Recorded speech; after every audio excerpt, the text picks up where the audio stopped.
Right, hello YouTube. What we have here is the shock off my mountain bike. In the winter I like to give this a clean every now and again. Just make sure that there's no rubbish in the seals and around the bushings and what have you, just simply because I don't want it to wear out. So first thing I did was I used a 5mm Allen key, might be different on your bike, to remove the two nuts that were there. Actually, before I did that, I removed the little air cap and I let out all the air by depressing the valve. Right, this is the RockShox Monarch Plus RC3 HV. Right, so brilliant. I'll be honest, never had any problems with this. Get on quite well with it. Seems to be a good shock. I'm a heavy boy. I'm about 100 kilos, and I'll put 200 psi in it, and the three settings work quite well for me. Dependent on what I'm riding is dependent on what rebound I put in it. I don't have any tokens or any of those rubber bands in here. I'll show you in a second. It seems to work well. So first thing we want to do is we want to remove the first O-ring, which just basically keeps the outer case on. So there you go. That then slides off. There are two other rings there and there. This is actually quite clean. Must have done a good job on it last time round. I'll just put that back on so we don't lose it. Right, then what we need to do is always, when you're unscrewing the inner part of your shock, I would recommend putting a rag. We'll just take this bushing out, this bottom bushing. There we go. Put a piece of rag in there like that. Simple reason is it if this put a bit of meat through it, if there is any air left in that chamber, that will explode off and hit you in the stomach or the nuts or something. So it's always good just to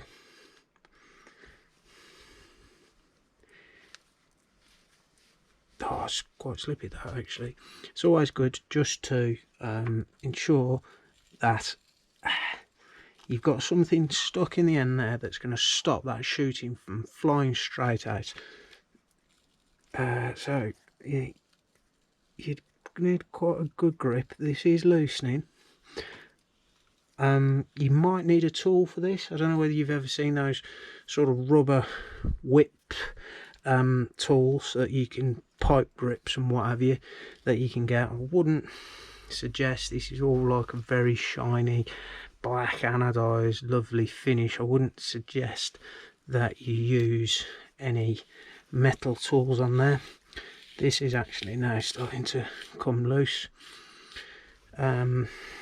Just be careful, like I said, that air will push or pop. You might hear a little hiss in a second when the thread finally goes through and the chamber opens. Just be very careful. I think it's okay actually. There we go. Right, so I can actually feel there you've got a bit of pressure in there, so pull that back and there you go. There you get the pop. Now what we'll do is we'll unthread our bit of rag now out of there, pull that through, right, great. Then we'll be able to separate the inner chamber there.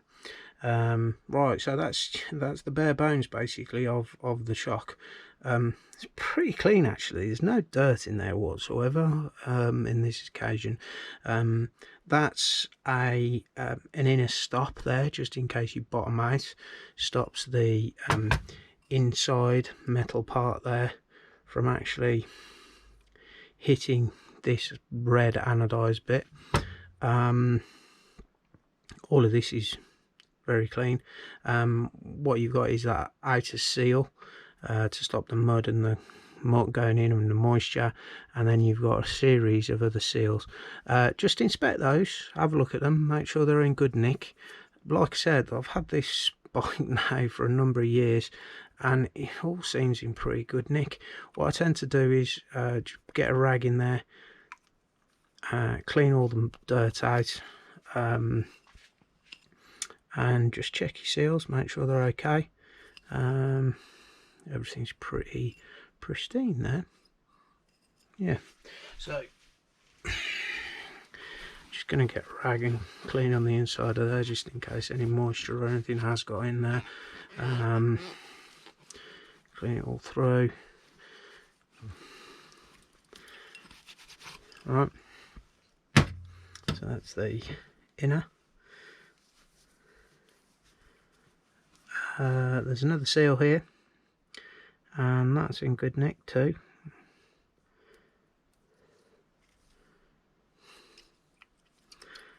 And you've got the internal, like this is your dampening, so that always tends to, I think there's oil actually in there. Won't open that today because I haven't got any more oil to put in there, nor do I profess to know how that works, to be honest. Like I said, it's just a very basic strip down today and clean. What I'm going to use is a bit of this Crankalicious lithium based fork lubricant. You can see I've used it before. Just pop that all over, get a generous amount because it's just going to stop any stiction or allow the parts to move freely. Then pop a bit on the inside there. Now we are going to actually get a certain amount of negative pressure when we put that back on, because what we're actually doing is this seal is going to slide onto here, and once that's engaged you're going to be compressing the air that's in there. Now you'll see that there's a dimple on this side here. Now once that has gone past that dimple, it lets the air out and there's no negative pressure, and then that allows you to fill the chamber up. And also you can see there's a little air hole there. So as you can see there now, we've got some resistance. So what we're going to do is we're just going to quickly screw that back on. You might... Right, sorry, that was a bit amateurish, wasn't it? My my battery went then. So this is the second part of the video now. All I've basically done is knit that up fairly tight, but only by hand. There are no sort of tool marks or anything here, you know, there's no you don't need any special tools to be able to tighten that up. So I've only ever tightened mine hand tight and I've never lost any pressure. So again, seek other advice, but I don't think you need to do anything more than that, to be honest. Now basically what you'll find is now you have some negative pressure in the shock. That will very slowly come out of there, but basically what we need to do is pull that out past that point of no return there, that little blip, which will allow that piston, that red anodized part, and the seal to run over that. And once it's gone over, it will you'll hear a hiss as the air comes out. So what I've just done basically is come out of the vise. I've just put replaced that bushing in there. and I'm going to pop it into the vise. Best way to show you guys, really. It needs a fair amount of pressure on that, and all I'm going to do is I'm going to pull up until we go past. There you go. Did you hear that? So we've basically gone past that that little bit, and it's let the air out. So if you've ever got any negative pressure for whatever reason in that, because all your air basically should be in the top part of your chamber there.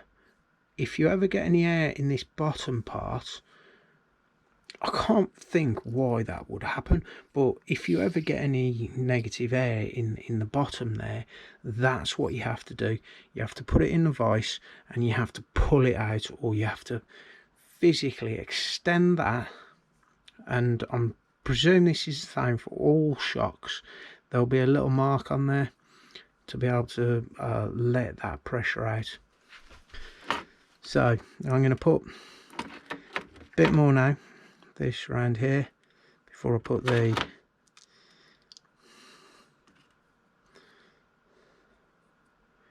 little rubber gauge on there for your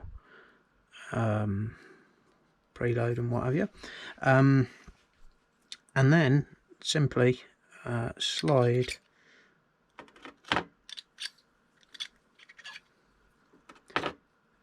I'm just using this actually just to maybe keep it that little bit more sealed. Don't know whether it's worth doing or not, to be honest, but it seemed to have kept quite a lot of the dirt and the crap and the wet out. Just going to basically rotate the graphic there so it's the seals there, and that's nicely lined, goes all the way down, pointing down the shaft there. So right, great, now time to install this back, which is, I believe, just there for retainment purposes. Stop it slipping down. It's not the tightest fit in the world, to be fair. I think you can see that, but doesn't fit amazingly. But that's how it sits, and that's how it's always been. So there. What I'll do is just add my little layer.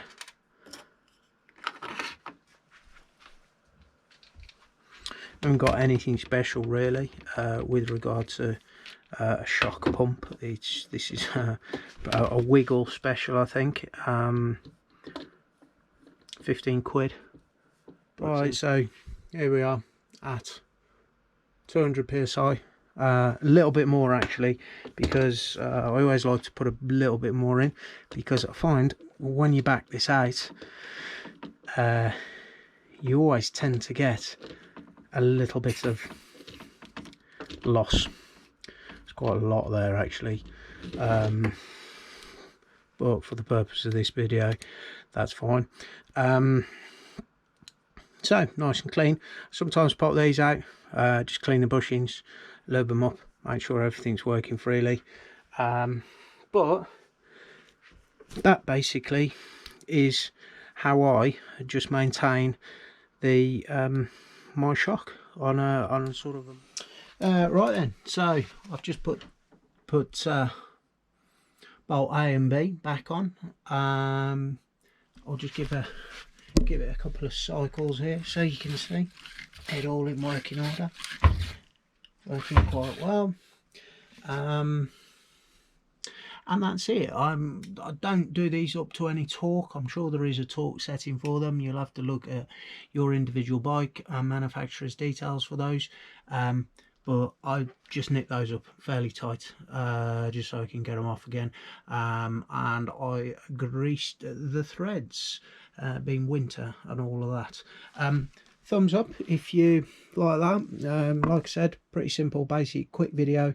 Hope you enjoy. Cheers guys.